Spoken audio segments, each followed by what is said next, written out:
تمہیں یاد ہو کہ نہ یاد ہو، ہمیں یاد ہے ذرا ذرا، بلکہ ذرا ذرا بھی ہمیں مکمل طور پہ یاد ہے کہ چین، ترکی اور آذربائیجان ہمارے دیرینہ دوست ہیں، تھے اور رہیں گے۔ یہ چیز آپ کو یاد رکھنی چاہیے۔ اور مندر کے گھنٹے کی طرح کوئی نہ کوئی بار بار ہر روز بجا کے انڈیا کو چلا جاتا ہے۔ یہ ان کے لیے بہت ہی باعث شرمندگی ہے۔ جو بھارت ہے اس کے دوست ممالک کہاں گئے؟ اس کو سپورٹ کرنے والے کہاں گئے؟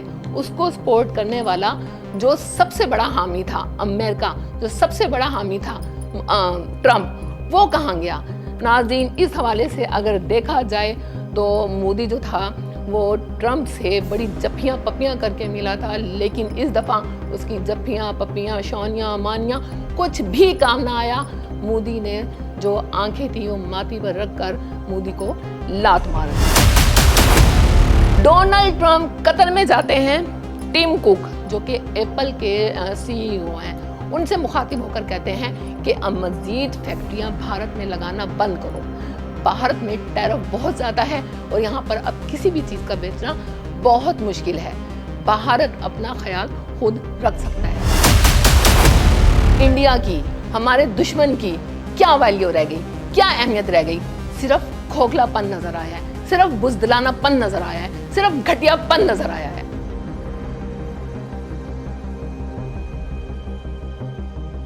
السلام علیکم ناظرین، میں آپ کی ہوسٹ زرناز گل، آپ دیکھ رہے ہیں این پوڈ کاسٹ۔ ناظرین، آج جو چینل اٹھا کے دیکھ لیں یا سوشل میڈیا اٹھا کے دیکھ لیں، آپ کو صرف ایک ہی موضوع گفتگو نظر آئے گا، اور وہ ہے پاک بھارت جنگ اور جوابی کارروائی، پاکستان کی شاندار فتح اور جو دشمن کو ایک بھیانک شکست ہوئی ہے، اس حوالے سے باتیں ہو رہی ہیں، اس حوالے سے خبریں آ رہی ہیں۔ ناظرین، اس قوم نے اس دفعہ اس وار میں ثابت کر دیا کہ قوم جو ہے وہ مشکل حالات میں متحد ہو جاتی ہیں اور افواج کا ساتھ دیتی ہیں۔ ناظرین، اس جنگ کے بعد انڈیا کا جو مورال ہے، انڈیا کی جو ویلیو ہے، انڈیا کی جو اوقات ہے، انڈیا کی جو بساط ہے، وہ انٹرنیشنل لیول پر کھل کر دنیا کے سامنے آ گئی کہ اس کی کیا وقت ہے، یا وہ کتنی بزدلانہ کاروائیاں کر کے کس قدر گر سکتا ہے۔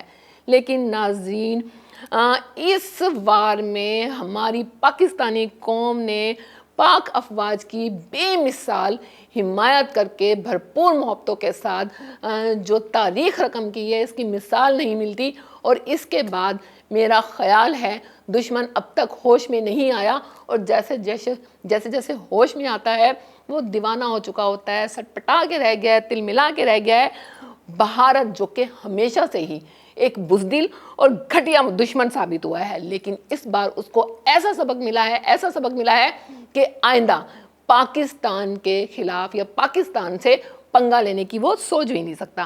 ناظرین، دشمن کی چیخیں نکل گئیں، وہ تل ملا رہا ہے، سٹپٹا رہا ہے، اور اس کو سمجھ نہیں آ رہا، اس کو خود بھی سمجھ نہیں آ رہا کہ میرے ساتھ ہوا کیا ہے، اور اس کو ابھی تک خود بھی یقین نہیں آ رہا، بے یقینی کا شکار ہے کہ کیا ہوا، کیسے ہوا، یہ شکست کیسے ہو گئی، ہم پاکستان سے ہار کیسے مان گئے۔ یہ جو دو دشمن ہیں، عرصہ دراز سے ان کی دشمنی چلی آ رہی ہے، ان کا میچ ہو یا جنگ ہو یا کوئی بھی چیز ایک دوسرے کو برداشت نہیں کرتے، لیکن جب جنگ چھڑی تو پاکستان فاتح قرار ہوا۔ ناظرین، اب صورتحال کیا ہے کہ ان کا جو کانگریس آزاد میڈیا ہے، ان کا جو سوشل میڈیا ہے، وہ اب مودی حکومت پر سوالات اٹھا رہا ہے کہ آخر اس شکست کے حوالے سے یا جو اتنی ناکام پالیسیاں ہیں یہ کیوں کر بنائی گئی، اور اس طرح شکست کیوں ہوئی، ناکام پالیسیوں پر سوال اٹھایا جا رہا ہے۔ لیکن اب جو مودی حکومت ہے اور اس کے علاوہ جو حامی میڈیا ہے، یا جو اس کا حامی میڈیا ہے، رد عمل کے طور پر ان کا جو رویہ ہے کافی مضحکہ خیز ہے، انہیں کچھ سمجھ نہیں آ رہا ہم کیا بیان دیں، کیا موقف بنائیں۔ اب جو ان کے بیانات سامنے آ رہے ہیں کافی مضحکہ خیز ہیں، جن کو سن کر ہنسی آتی ہے، یا جس طرح سے وہ اس رد عمل کے طور پر جب سیز فائر ہوا اور شکست انہوں نے مان لی، لیکن وہ اس چیز کو ماننے کو تیار نہیں ہے، اس پر پردہ ڈالنے کی کوشش کر رہے ہیں کہ ہم نے سیز فائر نہیں کیا۔ اب وہ ٹرمپ کو برا بھلا کہہ رہے ہیں کہ ٹرمپ ہوتا کون ہے، ٹرمپ اس معاملے میں کودا کون، ٹرمپ سیز فائر کا اعلان کرنے والا کون ہوتا ہے، ہم نے کوئی سیز فائر نہیں کیا، اور ٹرمپ کا کیا حق بنتا تھا وہ اس بار میں کودے اور سیز فائر کرے۔ اس کے علاوہ کبھی وہ ٹرمپ پر الزامات لگاتے ہیں کہ ٹرمپ اس معاملے میں کیوں کودا، کبھی وہ کہتے ہیں کہ آذربائیجان، ترکی اور چین نے پاکستان کا ساتھ کیوں دیا، کبھی وہ اس کے خلاف کمپین چلانے لگتے ہیں۔ لیکن ناظرین انڈیا کو یاد رکھنا چاہیے کہ آذربائیجان، چین اور ترکی پاکستان کے دیرینہ دوست ہیں۔ اس بارے میں اگر میں ایک لائن کہنا چاہوں تو میرا خیال ہے برا نہ ہوگا کہ تمہیں یاد ہو کہ نہ یاد ہو، ہمیں یاد ہے ذرا ذرا، بلکہ ذرا ذرا بھی ہمیں مکمل طور پہ یاد ہے کہ چین، ترکی اور آذربائیجان ہمارے دیرینہ دوست ہیں، تھے اور رہیں گے۔ یہ چیز آپ کو یاد رکھنی چاہیے۔ ناظرین، ہمارا دشمن یہ کہنے والا کہ پاکستان کو سفارتی لحاظ سے میں نے آئسولیٹ کر دیا ہے، آج اگر اپنے گریبان میں جھانکے تو سفارتی طور پر آئسولیٹ خود ہمارا دشمن ہے، اور مندر کے گھنٹے کی طرح کوئی نہ کوئی بار بار ہر روز بجا کے انڈیا کو چلا جاتا ہے۔ یہ ان کے لیے بہت ہی باعث شرمندگی ہے۔ ناظرین، اب نریندر مودی پہ کانگریس ہی سوال اٹھا رہی ہے۔ پاکستان کے جو دوست ممالک تھے وہ تو منظر عام پہ تھے، وہ تو اس کی بیک سپورٹ پہ تھے، وہ تو اس کے ساتھ تھے، وہ تو ان کو سپورٹ کر رہے تھے، لیکن جو بھارت ہے اس کے دوست ممالک کہاں گئے؟ اس کو سپورٹ کرنے والے کہاں گئے؟ اس کو سپورٹ کرنے والا جو سب سے بڑا حامی تھا امریکہ، جو سب سے بڑا حامی تھا ٹرمپ، وہ کہاں گیا؟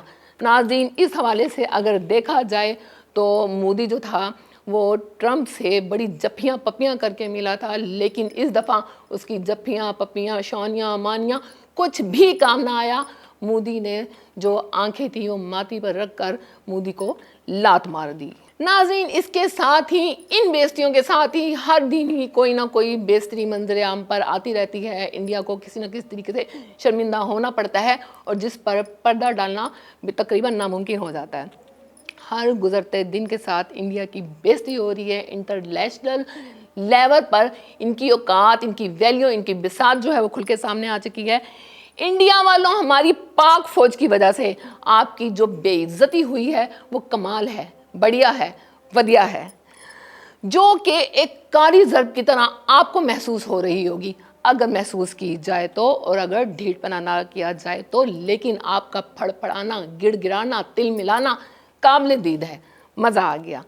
ان کے وزیر دفاع نے خود بیان دیا کہ پاکستان کے جو ایٹمی ہتھیار ہیں وہ ایٹمی ہتھیاروں کی ہمیں جو ہے دھمکیاں لگا رہے ہیں، تڑیاں لگا رہے ہیں، ان کے ایٹمی ہتھیاروں کو پر قبضہ کر لینا چاہیے۔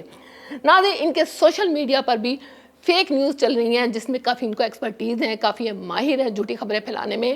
تو یہ خبر بھی انہوں نے پھیلائی کہ سرگودا کے ایک مقام پر جہاں ان کے ایسٹس موجود تھے وہاں ہم نے بم گرایا تو وہاں سے ریڈیشن آنا شروع ہو گئی۔ ناظرین، یہاں پر ایک اور بیس تھی، انٹرنیشنل اٹامک ایجنسی جو کہ ایٹمی ہتھیاروں کی نگرانی بھی کرتا ہے اور ریڈیشن کا معاملہ ہو تو اس کی مانیٹرنگ بھی کرتا ہے۔ اس نے ایٹامک ایجنسی جو ہے اس نے بھی تردید کر دی کہ کسی بھی جوہری تنصیب سے کوئی تابکاری نہیں ہوئی، کوئی اثرات نہیں ملے اور کسی قسم کا کوئی خطرہ نہیں ہے۔ اس کے علاوہ ڈونلڈ ٹرمپ، کافی ساری بیزتیاں ہو رہی ہیں اور میں آپ کو بتا رہی ہوں کہ ایک کے بعد ایک بیزتی، ایک کے بعد ایک بیزتی، ایک کے بعد ایک بیزتی، جس پہ پردہ ڈالنا بالکل ناممکن ہے۔ اس کے بعد یہ کہتے ہیں کہ شکست نہیں ہوئی، اس کے بعد یہ کہتے ہیں کہ سیز فائر ہم نے نہیں کیا۔ ناظرین، شکست بھی ان کو ہوئی ہے، معیشت کے اگر معاشی طور پر دیکھا جائے تو ڈی مورل بھی یہ ہوئے ہیں، معیشی طور پر نقصان بھی ان کو ہوا ہے۔ اس کے علاوہ ایک چیز اور میں آپ کو بتاتی جاؤں، ڈونلڈ ٹرمپ قطر میں جاتے ہیں، ٹیم کوک جو کہ ایپل کے سی ای او ہیں، ان سے مخاطب ہو کر کہتے ہیں کہ اب مزید فیکٹریاں بھارت میں لگانا بند کرو، بھارت میں ٹیرف بہت زیادہ ہے اور یہاں پر اب کسی بھی چیز کا بیچنا بہت مشکل ہے، بھارت اپنا خیال خود رکھ سکتا ہے، لہٰذا یہاں مزید فیکٹریاں میں کہہ رہا ہوں کہ نہیں لگائی جائیں گی، اور یا تو امریکی محصولات پر ٹیرف بالکل ختم کیا جائے، ٹیرف فری کیا جائے۔ ناظرین، ایک بہت بڑی ایک اور بیزتی ہے اگر اس کو فیل کیا جائے۔ ویسے تو مجھے پتا ہے کہ جو ہمارا دشمن ہے بیزتی پروف ہے، اسے بیزتی محسوس نہیں ہوتی۔ ناظرین، اس کے علاوہ ایک چیز اور بتاتی چلوں، ڈپلومیٹ میں ایک آرٹیکل آیا ہے کہ پاکستانی سرخ رو ہو کر منظر عام پر آیا ہے۔ دوسرا اس میں تھا کہ انڈیا کے ذہن میں یہ تھا کہ پاکستان میں جو لوگ ہیں گروپس میں بٹے ہوئے ہیں، بڑے تفرقے میں ڈلے ہوئے ہیں، پاک فوج اور عوام کے درمیان شاید کوئی فاصلے آ گئے ہیں، جو کہ ان کی بڑی غلط فہمی تھی، اور اس چیز کا فائدہ اٹھاتے ہوئے ہم اگر جنگ مسلط کرتے ہیں تو اس کا فائدہ اٹھایا جا سکتا ہے، لیکن ایسا نہیں ہوا، اور پاک فوج اور جو عوام تھی وہ پہلے سے زیادہ مضبوط رشتے میں ایک دوسرے کے ساتھ ہو گئی، ایک دوسرے سے بھرپور محبتوں کا اور حمایت کا اظہار کیا، اور ان کو یہاں بھی منہ کی کھانی پڑی. ڈپلومیٹ میں جو آرٹیکل آیا اس میں اس کی بھی تردید ہو گئی کہ پاکستانی عوام اور پاک افواج جو ہیں متحد ہو کے انہوں نے دشمن کا جو ہے کلا کما کر دیا. ناظرین اس کے علاوہ ایک چیز اور، فرانس 24 پر خبر آئی جو کہ سرکاری میڈیا کا ادارہ ہے کہ چین کی ٹیکنالوجی نے فرانس کے مقابلے میں بہترین پرفارم کیا. ناظرین اب آپ خود سوچیں کہ میں نے ایک چیز بنائی ہے اور میں اپنے کمپیٹیٹر کی تعریف کر رہی ہوں کہ یار جو میں نے چیز بنائی اس کے مقابلے میں جو میرے کمپیٹیٹر نے چیز بنائی ہے، جو چین نے چیز بنائی ہے، جو چین کی ٹیکنالوجی ہے، اس نے بہت بہترین جو ہے پرفارم کیا ہے. ناظرین یہ بہت بڑا تھپڑ ہے ہمارے دشمن کے اوپر. ناظرین اب آپ سوچ سکتے ہیں ان ساری باتوں کو نظر رکھتے ہوئے کہ انٹرنیشنل لیول پر انڈیا کی، ہمارے دشمن کی کیا ویلیو رہ گئی، کیا اہمیت رہ گئی؟ صرف کھوکھلا پن نظر آیا ہے، صرف بزدلانہ پن نظر آیا ہے، صرف گھٹیا پن نظر آیا ہے.